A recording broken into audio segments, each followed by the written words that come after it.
I'm going to speak probably more frankly than I ever have done before in the past.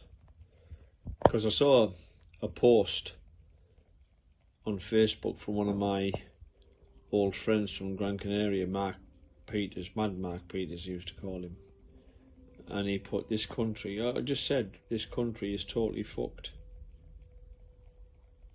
And when I saw that, I thought to myself, it is. And we've allowed it to be. We have allowed our country to become fucked. And do you want to know why we've allowed our country to become fucked? Because we've all been, and we are all guilty of, right, of becoming too complacent, to becoming too lazy, too apathetic, me included, you know, all of us. And that for me has been a deliberate thing to make us that way, so that we don't give a fuck, so that we're too wrapped up in posting pictures of what we've had for our fucking tea on Facebook or social media to be bothered about the real things that are going on in our world or this country, because it's a country that's fucked, and the whole of the world can see our country is fucked. And it's all politicians and that globalist elite that have fucking done it to us. And it's such a sad fucking thing. Do you know what it is, right?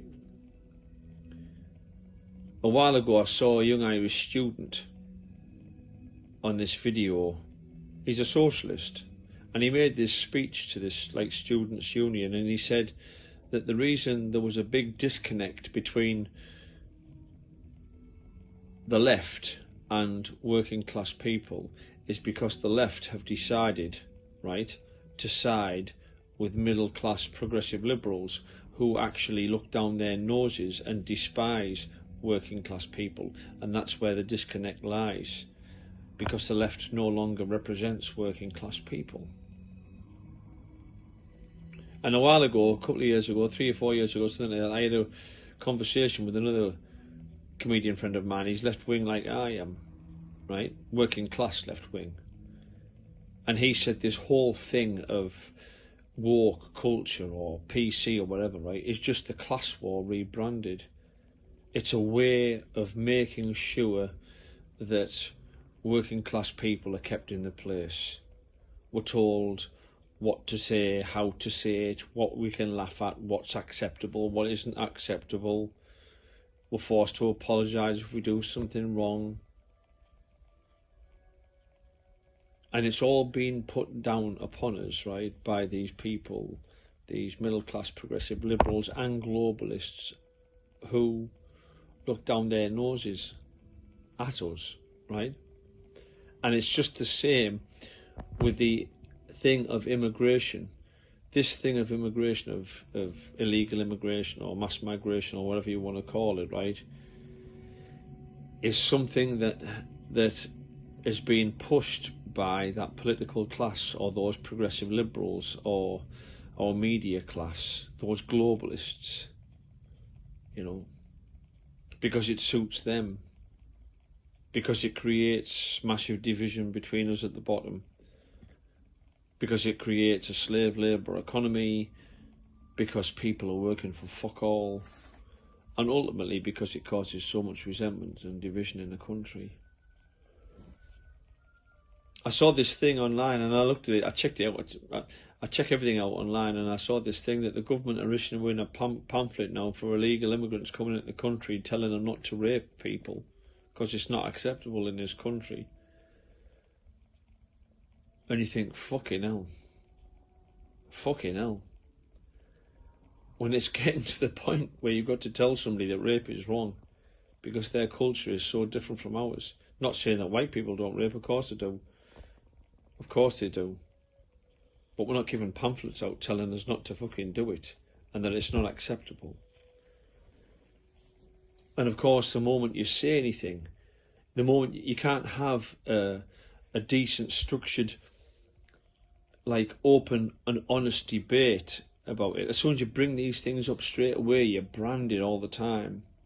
You're branded racist, you're branded Islamophobic, you're branded sexist, you're branded fucking homophobic, you're branded transphobic. And all these brandings, all these things, right, are just a way that these people above who are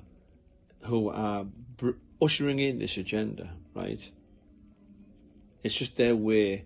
Branding people is their way of stopping dissent,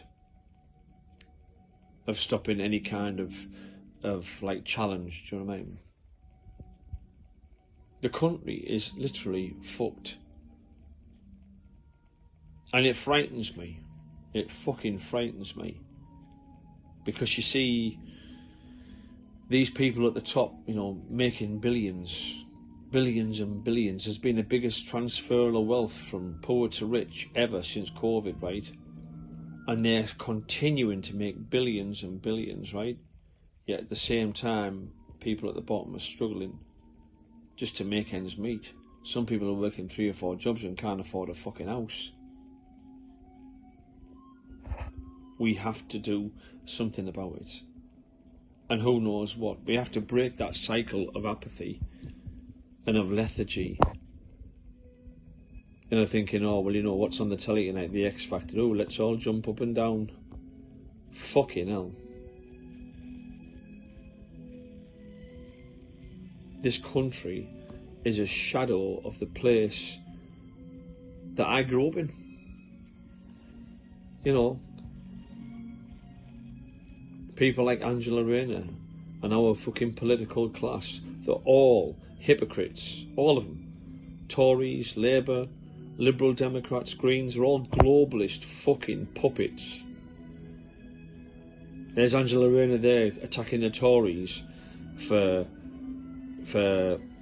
having second jobs, and there's her like earning £105,000 from fucking speaking engagements outside of Parliament, and then she says, well, it's not really a job, I only did 7 of them.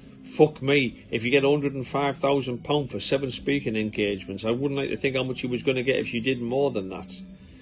And then she turns around and says, well, you know, I declared it. Well, so fuck Angela, it's still a second job, isn't it, you fucking hypocrite? And they're all doing the same shit.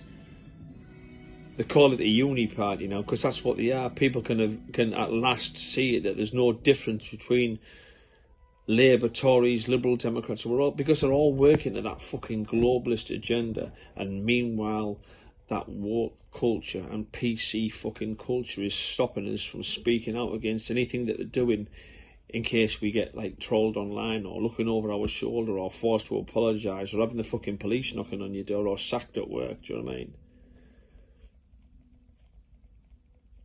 And I've had enough of it. I worry about my grandchildren. I worry about my grandchildren and the world that they're gonna, and I've said that like loads of times, but I actually do. Do you know what I mean?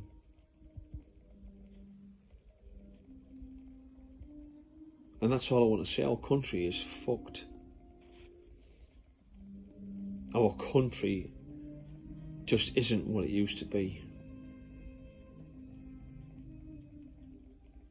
And everybody is so divided. It's always battle lines drawn. There can't be any kind of like structured or sensible debate. It's either one or the other. There's no meeting in the middle.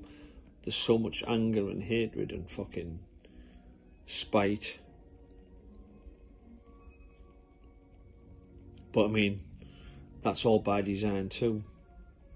People are being stirred up against each other constantly, because while we're all fighting each other, we're not fighting the fuckers at the top who are doing this to us and who have fucked our country. Peace.